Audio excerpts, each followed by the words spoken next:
আমরা তো পাহাড়ি এলাকার মানুষ, অন্যান্য জনবসতি আর আমাদের মাঝে বড় বড় পাহাড়, উঁচা উঁচা পাহাড়। লা নুহিল্লু ইদা আহাল্লান নাস, মানুষ যখন হেলাল দেখে, আমরা প্রথম হেলালটা আমরা দেখি না। এখন আমরা কি করব? এটা একবারই কিনা, প্রাসঙ্গিক কিনা? প্রাসঙ্গিক, একবারই মূল বিষয়ের সম্পর্কে প্রশ্ন। ওমর রাদিয়াল্লাহু আনহু বলেন, মিনাল ওয়াদাহি ইলাল ওয়াদাহি, হেলাল থেকে হেলাল, হেলাল থেকে হেলাল। ফাইন গুম্মা আলাইকুম, যদি হেলাল না দেখো তাহলে 30 দিন পুরো করো। এটা তো একবারে হুবহু যে বিষয় নিয়ে আজকে ঝগড়া, সেটা যে প্রথম হেলাল আমরা পাচ্ছি না, অন্যরা আমাদের আগে দেখে, পরে আমরা খবর শুনি যে আরে অন্যরা তো আমাদের আগে দেখে ফেলেছে। এখন আমরা কি করব? তোমরা তোমাদের হেলাল হিসাবে কাজ করো। মিনাল ওয়াদাহি ইলাল ওয়াদাহি, হেলাল থেকে হেলাল। যদি হেলাল না দেখো তাহলে 30 দিন পুরো করো।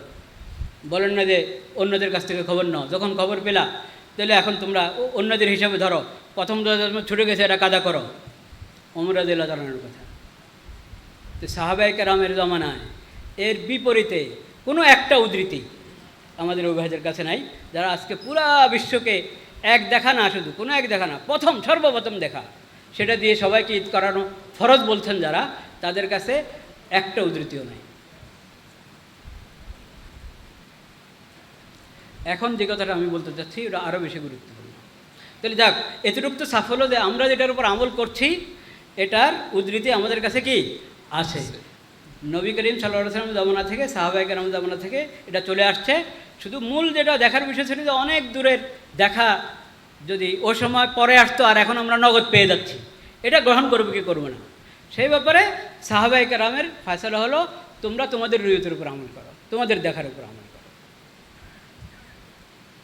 পরে যে কথাটা আমি বলতে চাচ্ছি, একটা মাসালা ফিকহের কিতাবে আছে, আমাদের তালেবে ইলমেরা ভালো জানেন এটা, ইখতিলাফে মাতালে মুতাবার কি মুতাবার না। দুইটা মত এখানে ফিকহি মাযহাবের মধ্যে আছে। একটা হলো ইখতিলাফে মাতালে মুতাবার না, লা ইবরাত আল ইখতিলাফিল মুতালে, মানে চাঁদ তো একসাথে, নতুন চাঁদ একসাথে পুরা পৃথিবীতে দৃশ্যমান হয় না, হওয়া সম্ভব না। এটা অনেক কারণ আছে, ভৌগোলিক কারণ, বিজ্ঞান সংক্রান্ত কারণ, বিভিন্ন কারণে একসাথে দেখা যাবে না, এটা সবাই বুঝে, সবাই জানে। একসাথে দৃশ্যমান হবে না, একে সন্ধ্যা সবাই দেখবে না, কেউ আগে দেখবে কেউ পরে দেখবে, এটা বাস্তবতা। এখন শরীয়তের বিধানের ক্ষেত্রে এই যে পার্থক্যটা আছে, এই পার্থক্য ধর্তব্য হবে কি হবে না? অধিকাংশ ফকি বলেন যে ধর্তব্য হবে, কিছু ফকি বলেন যে ধর্তব্য হবে না। এই যে একটা ইখতিলাফি মাসালা, এই মাসালার সঙ্গে আমাদের এই বন্ধুদের কোনো সম্পর্ক নেই। তারা এই দোনো মাযহাবের বিপরীতে নতুন একটা মত সৃষ্টি করেছে, এটা বুঝতে হবে। অনেকেই মনে করে এটা তো আমরা কানজুদ দাগাগের মধ্যে পড়েছি, লা ইবরাত আল ইখতিলাফিল মাতালে, তো আমাদের রফিকুল ইসলাম সাহেব, আবদুল্লাহ আল মারুফ, ডক্টর শমশের সাহেব ইন্তেকাল করে গেছেন, হ্যাঁ, তারপরে ওই সাদরার, ওনারা তো এই কথাই বলেন লা ইবরাত আল ইখতিলাফিল মাতালে। তাহলে এটা সমস্যা কি, দোষের কী হলো? অনেক দোষের, এটা অনেক সমস্যা। কানজুদ দাগাগের লা ইবরাত আল ইখতিলাফিল মাতালের সঙ্গে এই ভাইদের কোনো সম্পর্ক নেই। কেন নাই এটা বুঝেন, এটা বোঝা দরকার খুব। তাদের মত যেটা, এটা বেদাত, নতুন করে সৃষ্টি করা হয়েছে। আগে যে মাযহাবের মধ্যে দুইটা মত ছিল, ওই দুই মতের কোনো মত না, এর বাইরে, দোনো মতের বাইরে এটা। এর মানে হলো উম্মতের ইজমায়ে সুকুতির খেলাফ।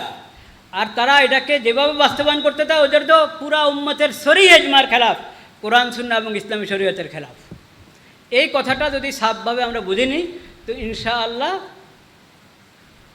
মাসালাগুলো হল হয়ে যাবে ইনশাআল্লাহ। কীভাবে?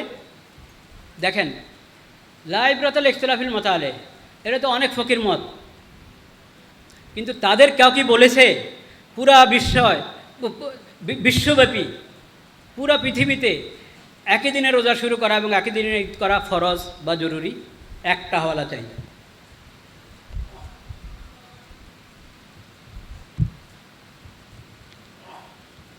এই যে দেখেন ওনাদের বইপত্র,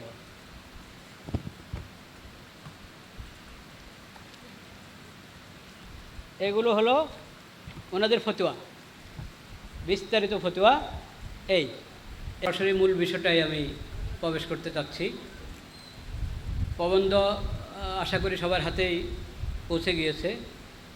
বিশ্বব্যাপী একই দিনে রোজা ঈদ, অনুসৃত পদ্ধতির দলিল ও নতুন দাবির পর্যালোচনা।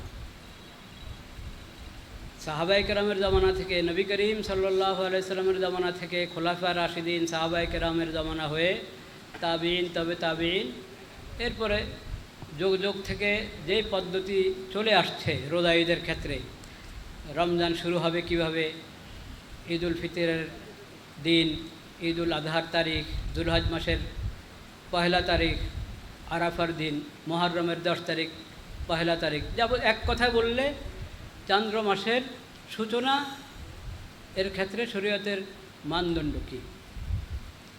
তো এটার হলো একটা চলে আসা পদ্ধতি, মুতাওয়ারাস পদ্ধতি যেটাকে আমরা বলি, অনুসৃত পদ্ধতি।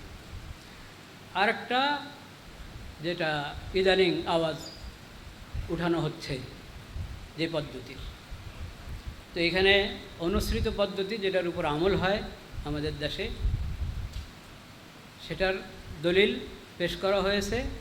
আর যে নতুন দাবি উঠেছে সেই নতুন দাবির পর্যালোচনা, নতুন দাবির পক্ষে দলিলের নামে যা কিছু পেশ করা হয় ওগুলোর পর্যালোচনা এখানে মোটামুটি দেখানো হয়েছে। এটা মানে এই বিষয়ে অনেক দীর্ঘ কিতাব আল্লাহর রহমতে প্রস্তুত আছে, সেটার একটা অংশ বিশেষ খোলাসা হিসেবে, সারসংক্ষেপ হিসাবে আপনাদের হাতে।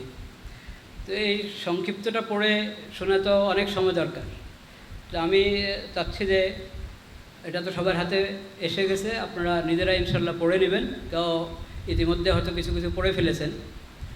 আমি এখানে যে বিষয়গুলো নিয়ে আলোচনা হয়েছে ওটা সামান্য, অতি সামান্য কিছু কথা পেশ করতে চাচ্ছি ইনশাল্লাহ। আর বিশেষ করে যে নতুন দাবি এর প্রবক্তা যারা, তাদের নতুন হালাতটা স্পষ্ট হওয়া দরকার। প্রথম যে কথা বলে আমি শুরু করতে চাচ্ছি, অনুসৃত পদ্ধতির দলিল মোটামুটি আমাদের জানা আছে আল্লাহর রহমতে। কারণ নবী করিম সাল্লাল্লাহু আলাইহি ওয়াসাল্লামের জামানায় যেটা হতো সেটা হলো নিজ এলাকার হেলাল দেখে মাস শুরু হতো। রমজান মাসে এইভাবে শুরু হতো, শাওয়ালে এইভাবে শুরু হতো, অন্যান্য মাসে এইভাবে শুরু হতো। নিজ এলাকার হেলাল দেখে মাস শুরু হতো। হেলাল দেখলাম না, তাহলে নবী করিম সাল্লাল্লাহু আলাইহি ওয়াসাল্লামের নির্দেশনা হলো ফাইন গুম্মা আলাইকুম ফাআকমিলুল ইদ্দাতা সালাসিন। হেলাল দেখা যায় নাই, তাহলে 30 দিন পুরা করো। 30 দিন পুরো হলে এরপর থেকে নতুন মাস শুরু হবে। এই আমল হিসাবে শাবানের 29 সন্ধ্যা চাঁদ দেখা যায় নাই, তো তারাবি পড়া হচ্ছে, সেহরি খাওয়া হয়েছে, ওইভাবে আমল চলছে। এরকম রমজান শেষ 29 সন্ধ্যা চাঁদ দেখা যায় নাই, 30 রাত্রে তারাবি হচ্ছে, সেহরিও খাওয়া হচ্ছে, 30 রোজা রাখা হচ্ছে, এভাবে আমল হতো। হ্যাঁ, সাক্ষ্য পাওয়া গেল, সাক্ষী এসেছে যে আমরা গত সন্ধ্যায় চাঁদ দেখেছি, সেই সাক্ষ্য অনুযায়ী আমল করার জন্য নবী করিম সাল্লাল্লাহু আলাইহি ওয়াসাল্লাম বলেছেন। তাহলে এখানে 3টা বিষয় আমরা পেলাম, হেলাল দেখা, আর বা হেলালের সাক্ষ্য বা 30 দিন পুরো করা। হেলালের সাক্ষ্যের ব্যাপারে কী তরিকা ছিল? কাছে দারুল এলাকা থেকে সাক্ষ্য এসেছে, চাই ঠিক সময় আসুক চাই দেরিতে আসুক, নবী করিম সাল্লাল্লাহু আলাইহি ওয়াসাল্লাম গ্রহণ করেছে।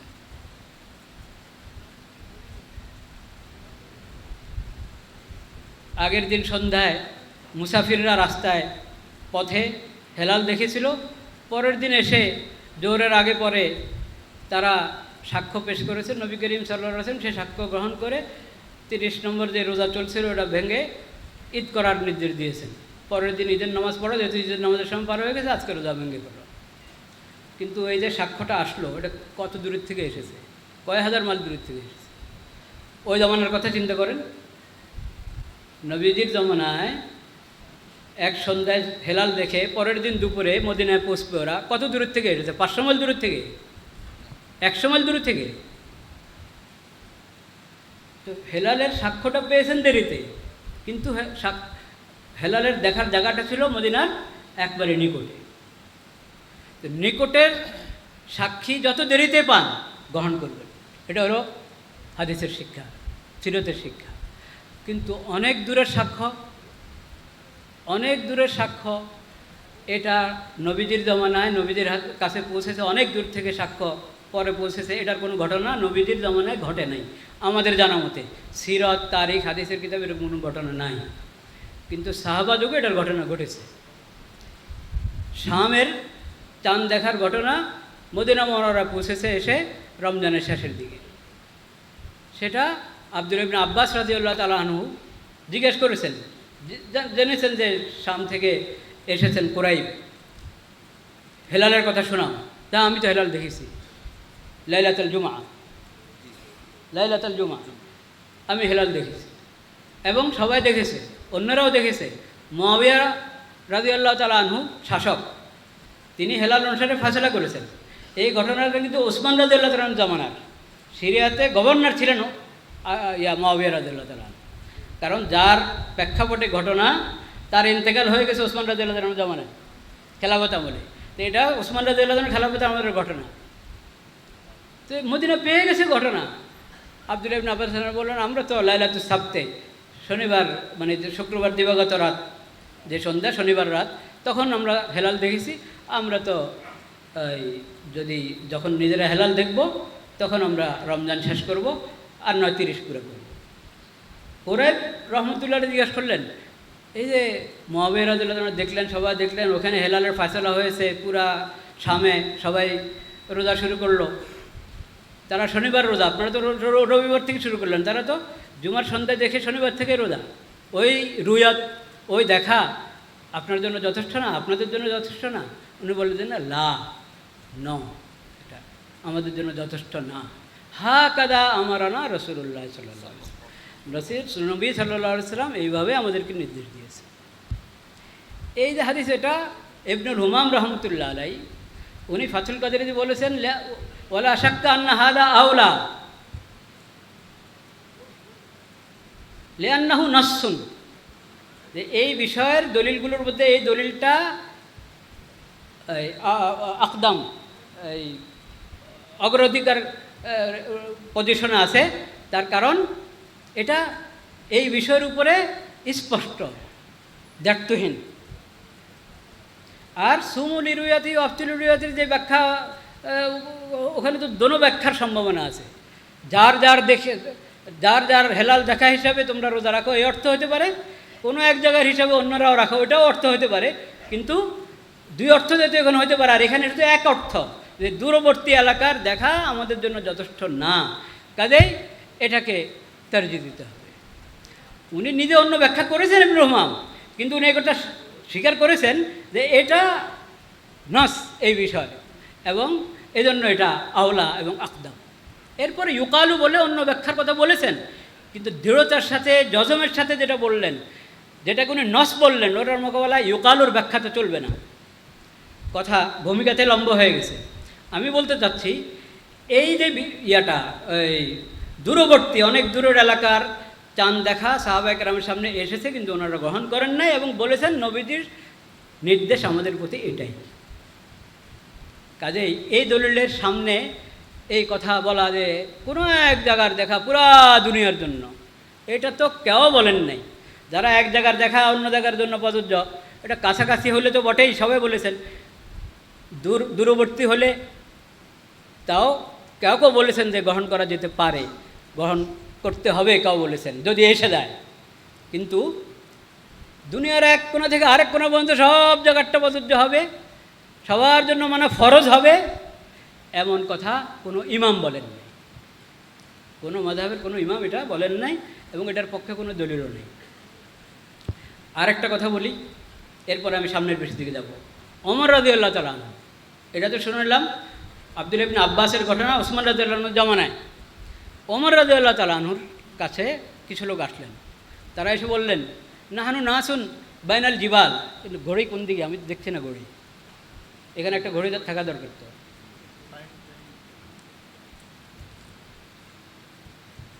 11টা হয়ে যাচ্ছে।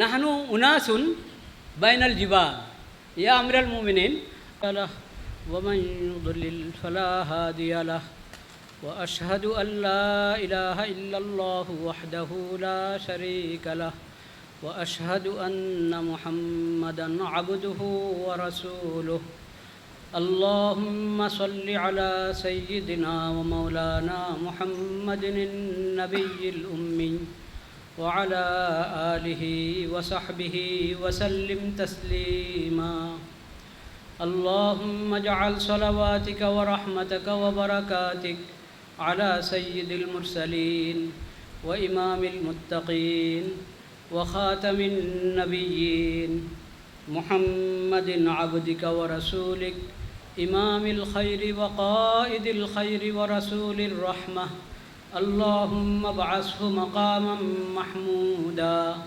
يغبطه به الأولون والآخرون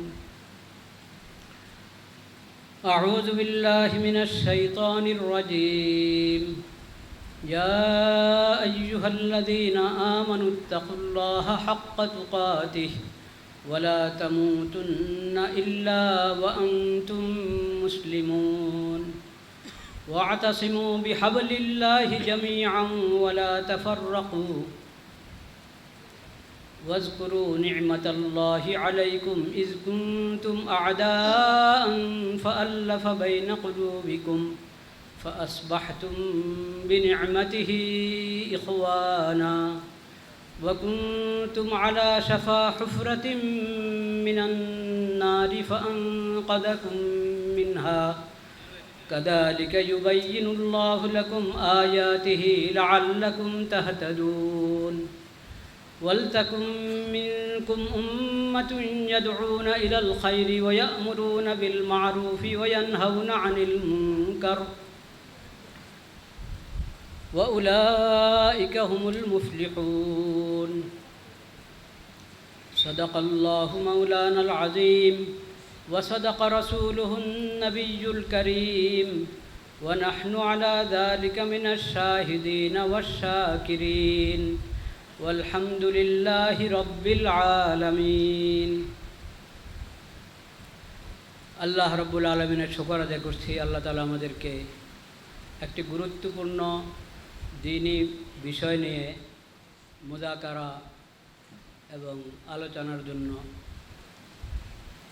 এখানে হাজির হওয়ার বসার তৌফিক নসিব করেছেন, আলহামদুলিল্লাহ। ভূমিকা স্বরূপ কোনো কথা আমি বলতে চাচ্ছি না, সময় কম, ওলামায়ে কেরাম আছেন, অনেকের আলোচনা বাকি, সেজন্য